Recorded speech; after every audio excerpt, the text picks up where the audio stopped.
صباح الفل. تعال نشوف كده الهلهولة ده بيقول ايه ونرجع تاني. لأن كابتن أبو تريكة إنسان متلون.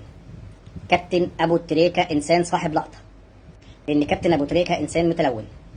كابتن أبو تريكة إنسان صاحب لقطة. طيب انا مش هتكلم كتير عن اسامة حسن، كلنا عارفين مين طبعا اسامة حسن، ومين حوار الموبايلات، ومين اللي سرق موبايلات اللعيبة في النادي الاهلي في اوضة اللبس، وليه النادي الاهلي طرده من الفرقة. مش هتكلم انا عن الكلام ده كله، لكن انا هتكلم ان اسامة حسن تخيلوا بيتهجم على ابو تريكة. الوضع اللي احنا فيه ده بقى وضع سخيف الحقيقه، ان يخلي واحد زي اسامه حسن بيتهجم على واحد زي ابو تريكة. يقول ليه بقى اسامه حسن يقول؟ انا اقول لك ليه. هو قاصد ان هو يقول، هو مش كرها في ابو تريكة خلي بالك، لكن هو حبا في الترند، حبا في البوم اللي ممكن يعملها زي مثله الاعلى. ما هو رضا عبد العال بيعمل كده، تخيل يعني رضا عبد العال بيعمل كده بس على الملموم شويه، ما يعملش كده في ابو تريكة مثلا ويتكلم على ابو تريكة.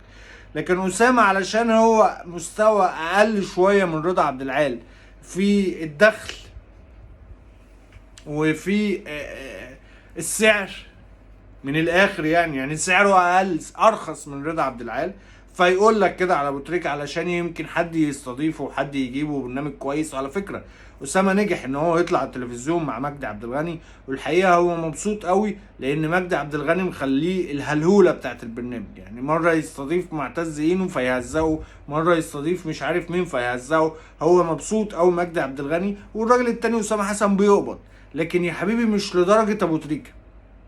يعني نقول مثلا ان امام عاشور وحش، امام عاشور زملكاوي عايز يمشي، امام عاشور اصلي ناصر ماهر احسن منه، محمود عبد المنعم كهربا ده اصلا مش لعيب كوره.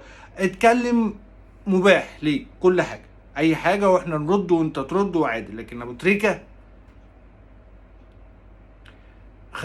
يعني الدنيا خدتك انك تتكلم في حق الراجل، وبتتكلم في حق الراجل كمان مش كرويا. مش هقول لك بس ان ابو تريكة، يا عم قول ان ابو تريكة مش حريف، اقول لك ماشي. اقول له يا عم مش عارف ايه، كان محظوظ، ماشي. اقول لك يا عم كان بطيء، ماشي. مش مهاري، عادي. بيجيب اجوان دعاء والدين، حلو، ونتكلم ونتفق. لكن متلون، ابو تريكة متلون، وابو تريكة ملك اللقطة. طب تخيلوا ان اسامة حسن ده كان في جيل ابو تريكة. اسامة حسن ده كان من ناشئين النادي الاهلي، وابو تريكة ده ما كانش حد يعرفه، وكان لاعب مغمور في الترسانة، وما تعرفش كان فين قبل الترسانة. لكن سبحان الله يا اخي، سبحان الله، عشان هنا قلبه نضيف ربنا بيكرمه، ومحدش بيقول عليه حاجة وحشة، محدش عاقل بيقول عليه حاجة، ولا أسامة حسن يقدر يقول على ابو تريكة بالعقل وبالمنطق حاجة وحشة، ما يقدرش. لكن هو علشان مفلس، ما هو الراجل اصل هم طردوه من مدرسة الكورة. هو اصل كان في مدرسة الكورة، سيادة المستشار وعياله كانوا حاطينه في مدرسة الكورة في نادي الزمالك، والراجل طردوه، فما بقاش يعني ليه مكان غير قناة اسمها الشمس باين، ولا قناة مش عارف اسمها ايه، الزهرة حاجة زي كده، مع مجدي عبد الغني. والراجل يمكن زهق ان مجدي عبد الغني بيهزقه كل مرة، وكل حلقة بيجيبوا فيه هو وضيوفه. يعني انت متخيل ان انت بتطلع ساعة او ساعتين على الهوا، مثلا ساعة او ساعتين على الهوا بتتهز، مجدي عبد الغني بيجيب ضيوف، يبقى هو وضيوف مجدي عبد الغني بيهزقوا فيك. دي شغلانه اسامه حسن في البرنامج بتاع مجدي عبد الغني. ف يا اسامه لما تنطح يابا مش كده، علشان ما تبقاش بالسخافه دي، وما تبقاش سوري بقله الادب دي. مش ابو تريكة ابدا، ومش محمود الخطيب ابدا، ومش حسن شحاته ابدا، ومش يعني مش هقول لك على الاهلي بس، هقول لك على الاهلي والزمالك والترسانه والمصري والاتحاد، ليهم رموز ما ينفعش ابدا يتقال عليهم ان هم اصل متلونين ولا هم ملوك اللقطه. صح؟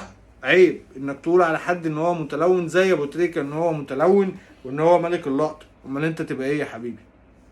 ما انت سقف للسيادة المستشار، سقف للجان، سقف للمجلس اللي جاي، سقف للمجلس الحالي لو شغلوك في مدرسة الكورة. انت بس عامل نفسك ثورجي في نادي الزمالك، او انت طبعا يعني انت لا شيء، لكن انت على السوشيال ميديا عامل نفسك الثورجي علشان الناس دي فنشوك من مدرسة الكورة اللي انت كنت شغال فيها. وانت بصراحة لا تصلح، ما انت ما ينفعش اصلا تطلع اجيال بتلعب كورة بالمنظر اللي انت فيه.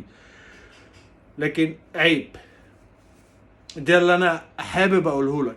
عيب تتكلم على ابو تريكة. لو انت عايز تطلع ترند، في 1000 مليون طريقة تطلعك ترند، لكن انك تتكلم على ابو تريكة بالاسلوب ده وبالشكل ده عيب.